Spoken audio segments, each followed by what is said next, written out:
quienes voten rechazo por la elaboración de una nueva constitución podrán elegir una entre las dos opciones de órgano planteadas en la segunda papeleta. Participa e infórmate en www.plebiscitonacional2020.cl. Servicio Electoral de Chile. Elige el país que quieres.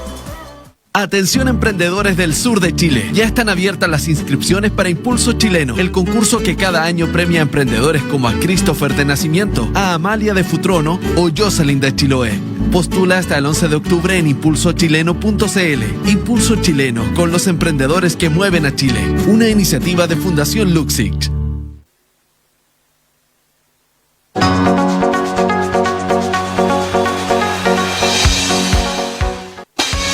De la mañana con 5 minutos, 11:05. Yo voy a saludar a Víctor Hernández, cronista, historiador, escritor, amigo, columnista de este espacio, de este VDR, todos los viernes a esta hora. ¿Cómo estás, querido Víctor? Abrazo. Hola Mauro, ¿cómo están todas y todos? Un gusto, siempre. Bienvenido, un gusto. Veamos cifras, nos acaban de llegar las cifras recién, tan calentitas, por decirlo. ¿Las tenemos, Chris? ¿Las podemos ver? Cifras, casos COVID-19 en Magallanes. Ya vamos a ponerla. Usted me dice, Christopher, yo tengo la cifra, son 130.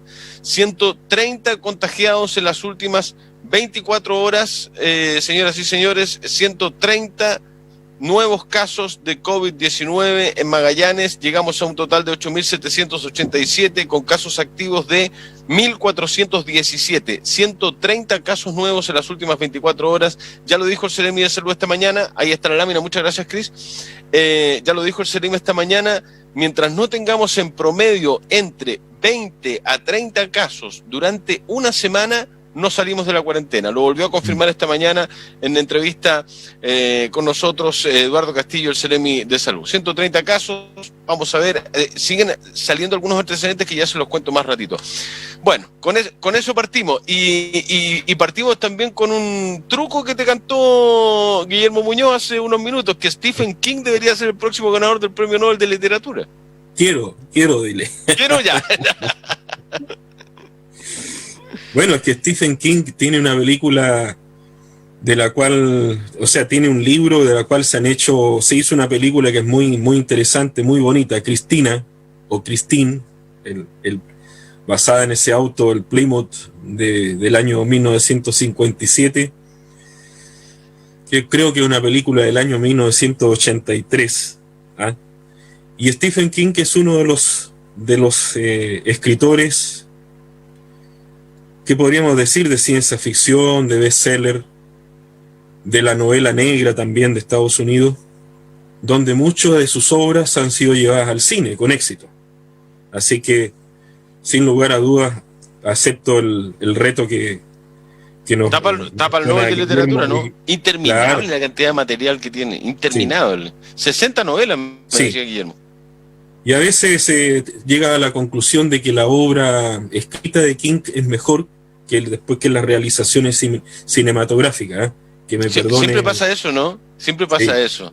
Son mejor las novelas, los cuentos, los escritos que las adaptaciones televisivas. Hay excepciones, obviamente, pero siempre se dice de eso. Partimos octubre, 10º mes del año, Víctor. Yo sé que estás con mucha pega, ¿no? Escribiendo harto. ¿Qué se nos viene el domingo, por ejemplo? Mira, estamos terminando el prólogo de un libro, de un segundo libro, si no me equivoco, de un amigo escritor también, Alexander Santander Olate. Estamos finalizando este trabajo que tiene que ver mucho con lo que él hace de la recuperación de lo artístico y lo literario en la década del 50 del siglo pasado en Magallanes.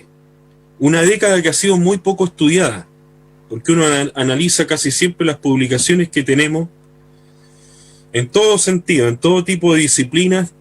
Tiene que ver con el siglo XIX, con los pioneros, con el principio del siglo XX y posteriormente después todo lo que ocurrió luego del 73 en adelante. Pero hay un vacío enorme de información acá en Magallanes con respecto a todo lo que ocurrió en la época en que Magallanes es determinada como provincia, cuando, que lo hemos contado acá muchas veces, 1930 aproximadamente hasta 1960. Ahí hay como 3 décadas donde hay un gigantesco vacío que investigar, que llenar, en todo tipo de disciplinas, lo artístico, lo científico, lo literario, lo histórico. Hay muchísimo trabajo por contar, por hacer. Entre el 50 y el 70, dices tú, Víctor, ¿no? Entre el 30, década del 30. Ya, del 30, 40 al 50, yo creo que son décadas absolutamente inexploradas acá. ¿Y por qué? ¿Tienes alguna idea del por qué? No sé si se dejó de lado o hay poco material. ¿Por qué habrá pasado? Yo creo que siento que hay otras etapas que sí, son prolíferas en términos de contenido. Se ha dejado de lado porque hay una mirada de revisión histórica, y esto va por parte también, ¿no? Tú no puedes pedirle a los historiadores que se detengan exclusivamente en una sola cosa, sino que hay una etapa, todavía concentrándonos en esto de los 500 años, por supuesto, donde esta revisión del siglo XVI ha cobrado una relevancia, producto del momento histórico que estamos viviendo también, ¿no es cierto? Lo del siglo XIX, con lo que se llamó el genocidio Selknam, también ocupó durante muchos años una importancia sideral en todo lo que son las investigaciones. Pero yo creo que ahora viene un nuevo despuntar, nuevos estudios sobre el siglo XX en particular, que está bastante olvidado. Por decirte, ¿qué es lo que pasó en la década del 30? Y uno dice, oye, si la radiodifusión en Magallanes se desarrolla en la década del 30, ya eso es algo tremendo. Sí. Porque es como decir el Internet, es como decir las redes sociales de hoy día. ¿Cuáles eran? Era la radio. La radio. La radio se desarrolla precisamente en la década del 30 y principio de los años 40. Y esa etapa de nuestra historia está absolutamente en pañales. Hay que decirlo claramente. En pañales. No terminas nunca de descubrir cosas nuevas, de encontrar documentos, información. Ojo, información que no siempre se encuentra acá en Magallanes. No te olvides que acá no tenemos. No, pues. Porque no te olvides que nosotros no contamos ni con una biblioteca ni con un archivo regional. Lo tendremos. Mucha información, como dices tú, lo tendremos, pero mucha información se concentra en los archivos que están esparcidos en la zona central, particularmente en Santiago y Valparaíso. Así que hay mucha tarea por hacer de una década, la del 30, la del 40 y la del 50, de la que además se ha escrito también muy poco. Así que estamos cerrando este prólogo con respecto a este libro que va a salir pronto, y nos llama la atención, fíjate, revisando el trabajo de Santander, nos encontramos con lo que él hizo también, porque nosotros lo hicimos en su momento, que es la revisión en los diarios antiguos de los avisos clasificados y económicos. Mira, la Prensa Austral y el Magallanes, y el diario La Unión, desaparecido. Uh-huh. Cantidades de pianos, violines, elementos coreográficos de siglo XIX, típicos de las modas francesas, inglesas, italianas, que tú podías encontrar en los archivos, en los avisos clasificados de los diarios. Era como vender, no sé, calentadores, ¿ya? Vender línea blanca, que hoy día es fácil encontrar. Bueno, en la década del 30, 40, 50 te encuentras con ese tipo de sorpresa, ¿ya? Lo que habla también de un esplendor que tuvo Magallanes en buena parte del siglo XIX, comienzos del XX, lo que nosotros hablamos de la Belle Époque magallánica, ¿ya? La influencia europea en el territorio austral, que es innegable. Y después tuvieron que empezar a venderlo. Y que después comienzan lentamente esas cosas, esos artefactos, comienzan a venderse, ¿ya? A rematarse, a entregarse, o porque las familias se van de acá, porque los descendientes también se dedican a otras cosas, deciden emigrar de la zona. Entonces, bueno, ¿qué hacemos con toda esta riqueza, con todos estos materiales? Y tú encuentras que hay que venderlo, ¿ya? Pianos de cola, violines, violonchelo, bueno, etcétera. Oye, imagínate, quizás qué se hizo con todo eso. Bueno, han pasado tantas décadas, ¿no? Pero yo me acuerdo hace un par de años, un amigo que estaba grabando un disco tuvo que buscar un piano de cola y de los pocos pianos de cola que habían fuera el del Museo Regional. Creo que en ese momento había otro o estaba en reparación en el Teatro Municipal y no más. Así es. En cambio, en la década del 50 es fácil encontrarlo en los avisos económicos clasificados de los diarios, y eso es algo increíble. Qué increíble, ¿eh? Qué increíble. Exacto. Y quizás otras cosas también. ¿Qué otras cosas también se ofrecían en esos avisos clasificados? Por ejemplo, automóviles que es muy difícil encontrar en Santiago, en Valparaíso, de marcas muy raras. Por ejemplo, Studebaker, De Soto. De Soto no lo había escuchado, pero el Studebaker sí, pues mi viejo me habló. Bueno, el De Soto fue un auto de la Chrysler, de la corporación Chrysler, ubicado en el segmento medio. Competía con los Mercury, competía con los Oldsmobile o Pontiac, ¿ya? Para tratar de quitarle el segmento medio. Y acá hubo muchos autos De Soto. Llegaban acá. Y llegaban por barco eso, directamente desde Europa. No al resto de Chile, sino que a Punta Arenas. Exacto, y por la época del Puerto Libre habían otras marcas, los Nash, los Jackson, los Packard, autos de lujo, que es muy difícil de encontrar en otras zonas del país. Y eso llegaba a través de los beneficios que teníamos en ese entonces, como por ejemplo la ley de Puerto Libre. ¿Ya? Llegaban estos modelos. Esa fue una característica de este territorio, Víctor, tener muchas cosas importadas, ¿no? No solamente por la zona franca, en rigor, por Puerto Libre, por el tipo de gente que llegó también al territorio. Yo me imagino que eso también ayudaba a que este escenario se desarrollara de esta manera. Bueno, tú tocaste un tema esencial porque con eso cerramos, fíjate la conexión entre el prólogo de un libro que no tiene mucho que ver con lo que yo estoy haciendo, es tangencialmente, pero sí para cerrar lo que esbozamos el viernes anterior, con esto del barrio 18 de septiembre y la creación de estos núcleos obreros, poblacionales, que surgen a raíz de estas disposiciones legales como la ley 12.008, la ley del Puerto Libre de mediados de los años 50, la ley de la Corfo, la ley 6.334 y el descubrimiento del petróleo en Magallanes.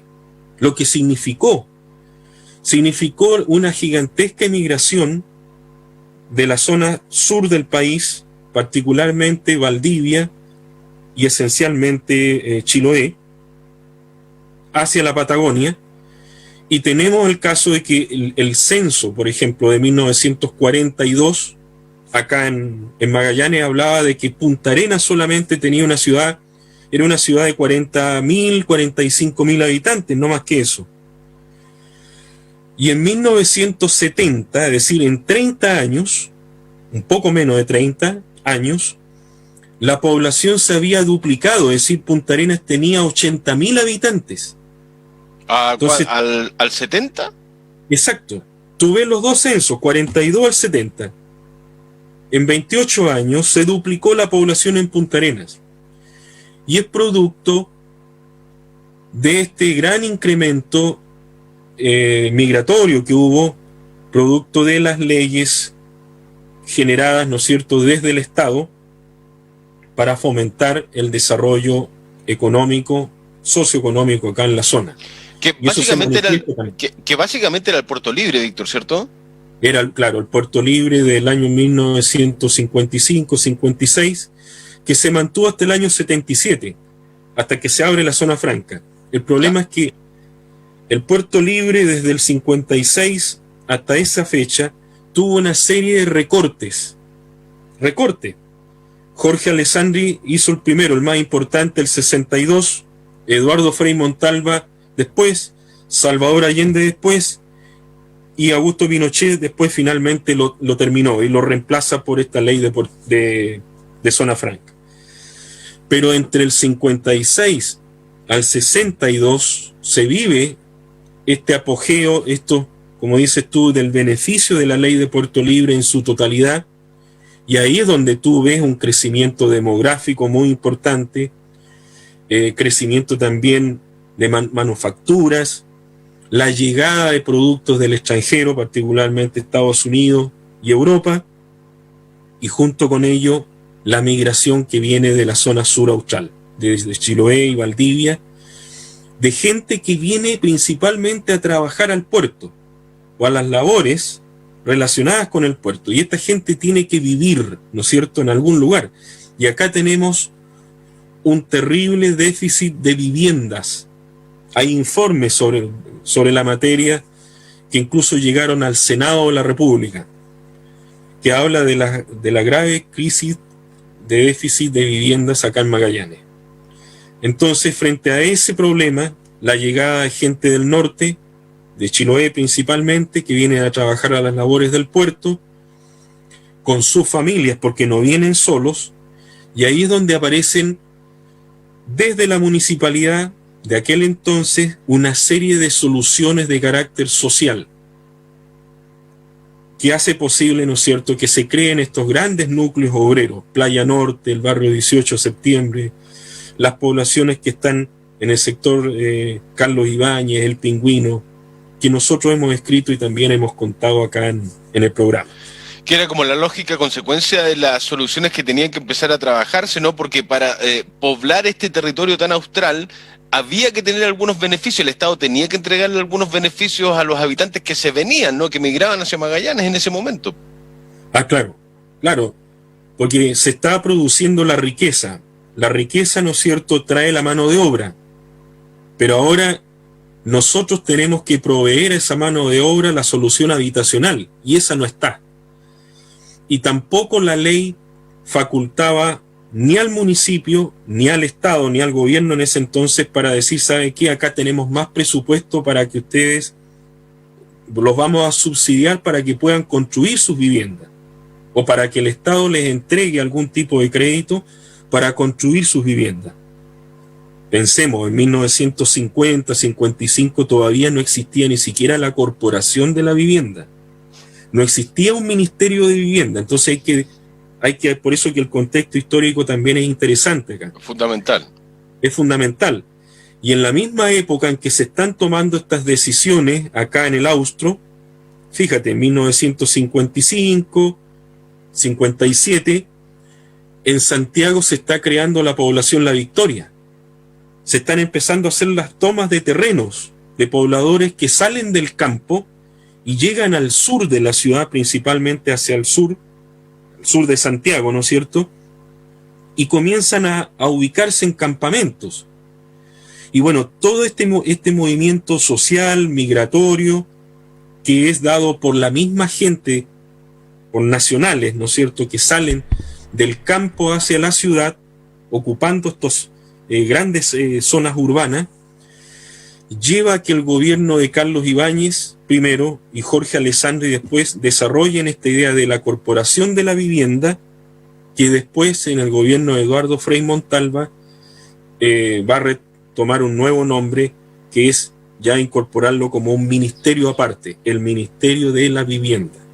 Trascendente, ya desde ese mismo momento hasta el día de hoy. Trascendente el Ministerio de la Vivienda. Absolutamente.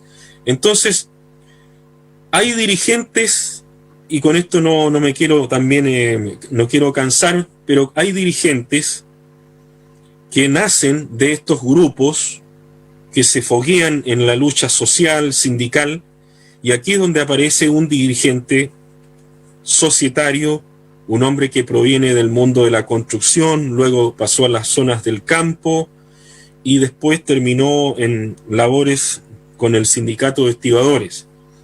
Me refiero a Ernesto Guajardo Gómez, quien es uno de los dirigentes, tal vez el más importante en la década del 50 del mundo de los estibadores, que llega al municipio de Magallanes. Se llamaba así antes, municipio de Magallanes. Sí. Como regidor es hoy día concejal. Finalmente es tal vez el gran promotor de estas iniciativas de darle terreno o sitios a estas personas, a esta gente con sus familias que provenía de otros lugares, para que ellos mismos edifiquen con desechos, con materiales, con zinc, otros materiales que llegaban, que eran propios del Puerto Libre, edifiquen estas media aguas o sus viviendas muy precarias, y ahí es donde surgen todas las poblaciones que acabamos de mencionar, estos grandes barrios obreros que de algún modo le cambiaron la fisonomía al centro de la ciudad y a la ciudad de Punta Arenas en su conjunto. Entonces, Ernesto Guajardo Gómez, primero como regidor, luego como alcalde de la comuna y finalmente como diputado. Imagínate, un obrero, un hombre del mundo de la lucha social, un estibador, ¿ya? Un hombre propiamente del mundo del trabajo que llega a ocupar un escaño en el Parlamento, en este caso como diputado por Magallanes, entre 1965 y 1969. Entonces estamos contando esas historias con respecto a la relación entre Ernesto Guajardo Gómez, este mundo del trabajo. Y este hombre, Guajardo Gómez, porque hay que recalcarlo, sobre todo para las generaciones más jóvenes, que son precisamente los que más les gusta a veces escuchar estas historias que uno modestamente trata de sintetizar en este espacio que tenemos contigo, Mauro, que es lo siguiente. Estos dirigentes que eran obreros, Juan Efraín Ojeda, te pongo otro caso, Alfredo Hernández Barrientos, que también fue diputado, Ernesto Guajardo Gómez, todos provenientes del mundo laboral, ellos trabajaban a honorem. Qué diferente, ¿no? ¿Ya? A honorem. Y cuando iban al Parlamento era lo mismo, porque en ese entonces no existía lo que conocemos hoy día como la dieta parlamentaria. Estoy diciendo algo terrible, espantoso, pero cierto, y hay que recalcarlo. No existía la dieta parlamentaria, no, o sea, Ernesto Guajardo Gómez, un hombre que venía del mundo del muelle, de los estibadores, con su precario sueldo después llega a diputado y no fue a hacerse rico, simplemente porque no había cómo pagarle, ¿entiendes? O sea, él no llegaba a ocupar un escaño en el Parlamento para ganar 10 millones de pesos. Hay que recalcar eso. Antes se llegaba por ideales, porque yo represento un vasto conglomerado desde el punto de vista de las ideas, de los sueños, de la esperanza, y yo soy su representante, lo que hoy día llaman con tanta pompa servidor público. Bueno, eso eran servidores públicos, querido amigo. Y por eso que en estas pequeñas glosas que tenemos acá en este espacio audiovisual contigo y también en nuestros escritos, intentamos siempre subrayar, dejar en negrita, en mayúscula, ¿ya? Como corresponde.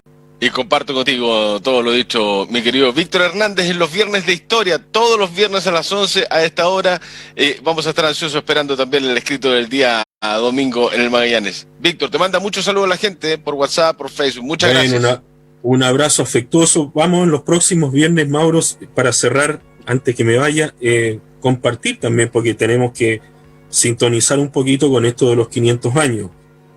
Invitar, por ejemplo, de que podamos hacer una pequeña reflexión, contar algunas anécdotas, algunos espacios, algunos episodios jocosos, bonitos, tragicómicos, para poder compartir con nuestros auditores y la gente que nos sigue en las redes sociales sobre esta expedición de Magallanes, los barcos, los capitanes, las tripulaciones, dónde ocurrió la primera misa, los libros que ellos leían. Fantástico. Porque ellos también leían libros. Entonces, ¿por qué todo este mito que existe de Magallanes? Porque realmente hemos llegado a la conclusión que de los 500 años sabemos poco o nada. Tienes toda la razón. Ya, pues, partimos el otro viernes, ¿no? Me parece. Hasta el próximo viernes. Fantástico. Un abrazote. Chao, Víctor. Chao, chao. Que estés muy bien, Víctor Hernández, y el bloque de historia como todos los viernes con nuestro querido Víctor Hernández, escritor, cronista, columnista, y va a estar obviamente con su material como todos los domingos en el Magallanes. Nos tenemos que ir. Muchas gracias a nuestros gentiles, amables e inteligentes auspiciadores. Voy a saludar, como no, pues usted ha visto a Christopher Césped en pantalla por tantas veces, ¿no? Christopher va a estar haciendo delivery a partir de los próximos minutos. ¿Estás por ahí, mi querido Christopher? Grande. Ahí está don Christopher, pues. Sí, me alcanza ahí a está escuchar don bien. Christopher. Pero perfecto, Christopher, No perfecto. habíamos Lo hecho veo en duplex pantalla. en todo este tiempo, solamente coordinación Jamás. por vía WhatsApp. Jamás. Que le vaya muy bien. ¿Y Empezamos tenemos hoy día delivery ahora? Sí, empezamos hoy día este nuevo ciclo de delivery que, bueno, va a ser como bastante integral en realidad, más que solo dar a conocer los distintos emprendimientos y deliveries que se han desarrollado en pandemia, también aprovechar de conocer la historia detrás de ellos, el lado humano, y en un par de semanas más igual estoy coordinando para ver también temas como de herramientas que pueden utilizar los emprendedores y distintos deliveries a nivel local, postular a fondos, cosas por el estilo, para también tener como ese lado un poco más educativo también para quienes están reinventándose con el tema de la crisis. Así que hoy día empezamos este nuevo proceso de delivery acá en Polar. Tal cual, te va a ir fantástico. Igual le aprovecho de mandar un gran saludo a Ricardo, que también estuvo haciendo delivery durante algunas semanas. Dos cosas respecto de los emprendimientos, Chris.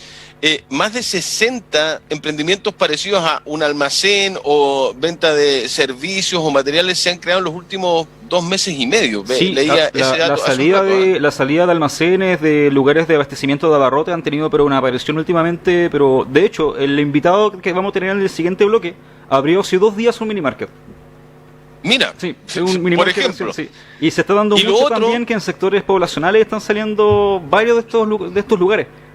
Fantástico. Y además tienen delivery. Y a propósito de eso, hoy día confirmó el Seremi de Salud, tú lo estabas haciendo la producción, así que lo escuchaste, así que es muy bueno entregar la información a la gente que hace delivery, que van a poder seguir con sus permisos tal cual como los tienen hasta el día de hoy, o sea, hasta las 12 de la noche. El toque de queda no afecta los permisos de entrega de alimentos, o sea, del delivery. Así que la preocupación que tenían muchos locales respecto de eso quedó zanjada. Hasta las 12 de la noche puede hacerse delivery con los permisos que se le entregan a la gente que hace este servicio.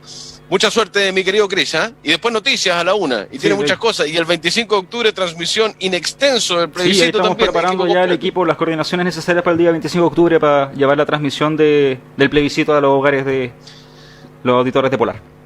Que le vaya muy bien. Mierda, como se dice en los medios de comunicación Con cuando todo, parte muchas un gracias, nuevo proyecto. Muchas gracias a nuestros gentiles, amables, inteligentes auspiciadores. Nos vemos la otra semana. Me tengo que ir. Chao. Nos vemos a las 5. Análisis regional.